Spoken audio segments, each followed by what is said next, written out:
Sveti Jovan Zlatovski, pouke za svaki dan u godini. Molimo se Bogu samo za ono što je duhovno. 7. 20. maj. Pojava časnog krsta u Jerusalimu. Kada čovjek ima dobra duhovna, tada nemanje telesnih dobara za njega ne predstavlja nikakav nedostatak. A bez duhovnih dobara, bez nade smo i utehe. Zato je neophodno da se molimo Bogu za duhovna dobra i da ih ištemo od njega. Hristos nas je naučio da se molimo za dobra duhovna.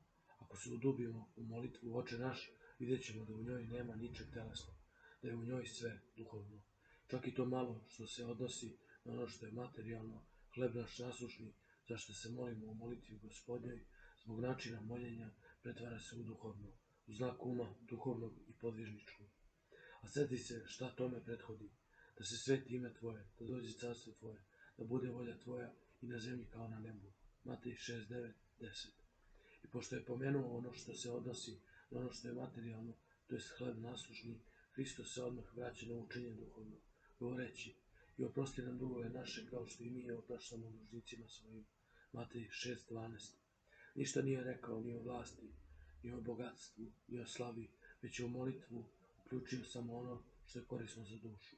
Ništa zemaljsko, a sve nebesko. Ako nam je zapoveđeno da se uzdržavamo od stvari svetovnih i sadašnjih, koliko li ćemo onda biti nesrećni i žaljenja dostojni ako budemo iskali od Boga ono što nam je On zapovedio da odbacimo i onda kada ga imamo, upravo da bi nas izbavio od svetovnih briga, i ako se uz to uopšte ne budemo molili za ono za što nam je On zapovedio da se molimo, to i znači praznosloviti u molitvi. To je razlog što se molimo, ali bezuspešno. Zato počnemo da se trudimo za sticanje istinskog bogatstva i savršene ljubavi prema mudrosti Božjoj.